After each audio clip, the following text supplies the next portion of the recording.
Atenção! Começa agora uma teleaula de Ciências do Ensino Fundamental. Você vai assistir a teleaula de número 45. Bons estudos!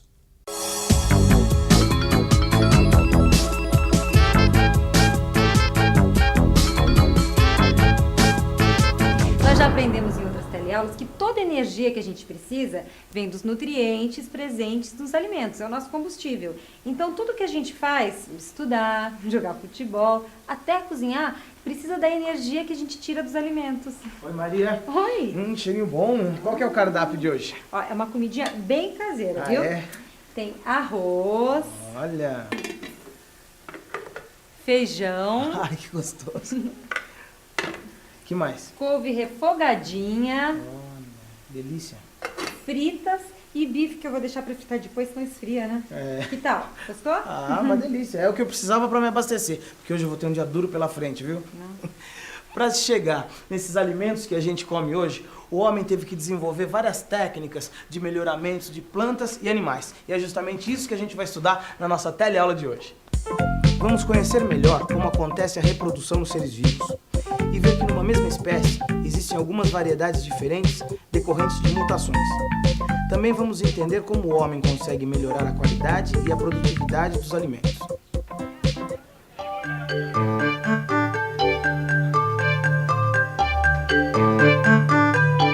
O milho é um alimento rico em nutrientes. Se você fosse comprar nessa banca, qual dos dois tipos de milho você levaria? Este. Porque esse aqui é o melhor e esse aqui está estragado. Eu escolhi essa mais bonita. Essa daqui porque tá maior e mais amarelinha. A maior parte das pessoas escolheu essa espiga aqui, porque ela é bem maior, tem um maior número de grãos e os grãos também são bem maiores do que desse outro tipo aqui.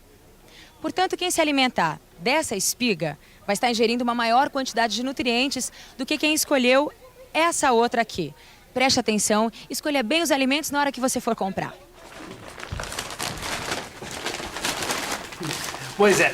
Hoje em dia, quando a gente precisa comprar comida, a gente vai numa feira livre, num supermercado, numa mercearia ou mesmo num açougue e escolhe os melhores produtos. Mas nem sempre foi tão fácil assim. O homem teve muito que aprender. Desde o aparecimento da espécie humana, uma das suas principais preocupações tem sido a alimentação. Há mais de 10 mil anos, os grupos humanos mudavam frequentemente o local de seus acampamentos em busca de alimentos. Nesta época, as pessoas se alimentavam principalmente de folhas, frutos e raízes que colhiam na natureza, e algumas espécies de animais que conseguiam caçar. A coisa mudou mais ou menos 10 mil anos atrás. As pessoas descobriram que ao invés de terem que ir atrás, elas poderiam ter alimento bem na sua porta, vegetais ou animais. Foi assim que nasceu a agricultura e a pecuária. A espécie humana começou a plantar e a criar animais. E as pessoas puderam se fixar num determinado lugar sem ter que ir de um lado para o outro atrás de comida. Opa, chegou. Opa, obrigado. Com esse prato eu vou ter energia para enfrentar bem o resto do meu dia. Sabe, Lineu, às vezes eu fico pensando, como será que os homens descobriram os alimentos, o que se come, como se planta, né? Bom, observando a natureza, né, Maria? Sabe como é que os nossos ancestrais faziam? Nem imagino. Eles comiam os frutos das plantas e jogavam os restos ali perto de onde eles moravam. Aí depois de um tempo eles começaram a perceber que vários vegetais parecidos com os que eles comeram começavam a nascer ali perto daquele lixão. Essas plantas novas tinham raiz, caule, folha, frutos. Aí eles começaram a ir experimentando e ir comendo as partes dessas novas plantas. Puxa, foi assim, mas deve ter demorado anos, né? Muitos anos. E como é que o homem começou a plantar? Vamos pensar um pouco? Vamos pensar um pouco. As sementes são aquelas estruturas que, ao germinarem, dão início ao desenvolvimento de uma nova planta. Então, essa planta será parecida com aquela que originou a semente, certo? Certo. Muito bem. E se a gente quiser ter uma plantação com grande quantidade de uma determinada planta, o que devemos fazer? Devemos semear a maior parte do solo com sementes dessas plantas que queremos obter. Isso mesmo. Mas a história não acaba aí, não. Os nossos ancestrais, eles descobriram que eles podiam melhorar os alimentos. Como assim melhorar os alimentos? Com técnicas de agricultura e de pecuária que eles desenvolveram observando a própria natureza. Ó, nesse prato aqui, por exemplo, tem arroz, feijão, couve, bife e batata. São todos alimentos que foram melhorados pelo homem. Para entendermos o que é melhorar alimentos, vamos voltar às espigas do início da aula. Bom, Por que elas são tão diferentes se as duas pertencem à mesma espécie vegetal, o milho? Bom, essas diferenças podem ser explicadas pelas mutações. Você se lembra? Geralmente os filhos nascem parecidos com os pais, mas algumas vezes podem nascer indivíduos com características novas que não estavam presentes em seus pais. Isto faz com que se aumente a variação dentro de uma mesma espécie. É por isso que nós encontramos espigas tão diferentes. São duas espigas de variedades diferentes, mas são variedades da mesma espécie. Na verdade, o milho que nós encontramos hoje é diferente do milho que era cultivado pelos primeiros agricultores. Naquela época, o milho era mais parecido com essa espiga aqui, olha. Eram pequenas as espigas e com grãos pequenos e duros. Pois é, o homem não se limitou a ter o alimento próximo ao local onde vivia, não. Aprendeu também a selecionar entre as variedades existentes aquelas que ele mais gostava. Pensou assim: bom, se posso produzir alimentos melhores e mais nutritivos, por que não fazê-lo? E por que não? Mas para isso teve que entender melhor como acontece a reprodução das plantas e dos animais. Bom, então, primeiro o homem teve que conhecer os órgãos reprodutivos de cada um. Sim. Na planta, por exemplo, como é que é? A planta tem o órgão reprodutivo masculino e o órgão reprodutivo feminino.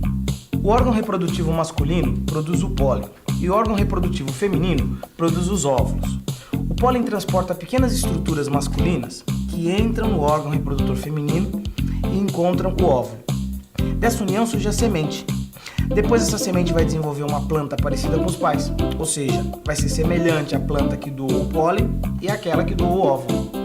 Bom, pensando bem que o ser humano não é muito diferente, né? Porque tem o pai, tem a mãe, e o neném sempre nasce assim, parecido um pouquinho com a mãe, um pouquinho com o pai, não é? É, nos animais também é assim. É necessário que as estruturas sexuais masculinas, conhecidas como espermatozoides, se encontrem com as femininas, chamadas de óvulos. A partir dessa união, vão se formar os filhos dos animais. Esses filhotes, assim como nos vegetais, também vão ter características de ambos os pais. Aquele que doou o espermatozoide e aquele que o recebeu. Partindo disso, então, eu poderia escolher casais que dessem filhos mais apetitosos? Exatamente. Foi isso que os nossos ancestrais fizeram e é isso que continua sendo feito até hoje. Observando que os filhos são parecidos com os pais, os agricultores e os pecuaristas, eles passaram a escolher os casais que reproduzissem alimentos melhores, tanto de plantas quanto de animais. Alimentos melhorados pelo homem. Você saberia me dizer uma característica de alimento que foi melhorada pelo homem? Aumentou a produtividade, né? As galinhas botam muito mais do que antigamente, né? Hoje eu acho que cada laranja produz mais suco. Eu acho que hoje as frutas são muito mais resistentes aos insetos. Escolhendo as características animais e vegetais que eram mais úteis para o ser humano, os agricultores e pecuaristas conseguiram produzir alimentos melhores para o consumo. Então, Maria, durante anos, o homem só tem permitido a reprodução dos animais e das plantas que sejam atraentes para o consumo da gente. Assim, os seus filhos vão ter características atraentes e saborosas, certo? Certíssimo. Deixa eu te falar, inteligente essa história aí de melhoramento de alimentos, né? Deixa eu te mostrar uma coisa aqui. Olha só o Chester que o Alberto comprou. Então, Maria, o Chester é outro produto melhorado pelo homem. Ele é um frango melhorado? É, porque na verdade o Chester ele tem o peito e as coxas muito maiores do que o de um frango comum, né? Aliás, as características do Chester são tão alteradas que ele depende totalmente do criador para viver. Porque como ele é praticamente só peito e coxa, ele não consegue nem andar direito. Coitado, viu? Mas quer saber de uma coisa? Infelicidade de uns, felicidade de outros. Porque o Alberto vai adorar esse Chester com essas coxas e esse peito suculento.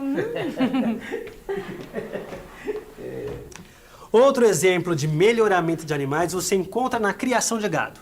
Os pecuaristas cruzaram essa variedade aqui de boi, conhecida como Shorthorn, que produzia bastante carne, mas era muito atacada por carrapatos, com esta outra variedade de boi aqui, olha.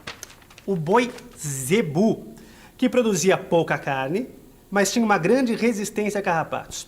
Imagine só o que aconteceu. Do cruzamento dessas duas variedades de bois nasceram vários tipos de bezerrinhos.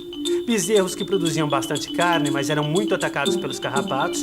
Bezerros que eram resistentes a carrapatos, mas que produziam pouca carne. Outros que nem produziam carne, nem eram resistentes a carrapatos. E um tipo que produzia muita carne e era resistente a carrapatos. Qual você escolheria para criar? Sem dúvida, esse último tipo é muito mais interessante para o consumo humano. Então, o que os pecuaristas fizeram?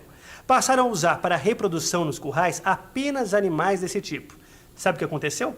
Depois de algumas gerações, acabou surgindo uma nova variedade de boi, a Santa Gertrudes, que além de uma grande produção de carne, é muito resistente aos carrapatos. Esse tipo de melhoria das espécies animais e vegetais foi tão utilizada na agricultura e pecuária que hoje em dia é muito difícil você comer um alimento que não tenha sido melhorado. Vamos então à revisão para ver se você entendeu direitinho esse processo. E atenção, se liga aí que é hora da revisão. Na teleaula de hoje, nós aprendemos que na reprodução, tanto das plantas quanto dos animais, uma estrutura masculina se encontra com uma feminina para dar origem a um novo ser vivo, parecido com seus pais. Vimos também que existem variedades dentro de uma mesma espécie e que essa variedade aumenta quando nascem indivíduos com características novas, ausentes nos seus pais. Vimos ainda como os primeiros agricultores e pecuaristas começaram a escolher as variedades de maior valor alimentício para o ser humano. E como foram, através de cruzamentos, selecionando variedades com as características desejadas, aumentando a qualidade e a produtividade dos alimentos. Não é interessante ver como o homem, observando a natureza, aprendeu o suficiente para domesticar plantas e animais? Pense nisso e até nossa próxima teleaula com assuntos super interessantes. Tchau!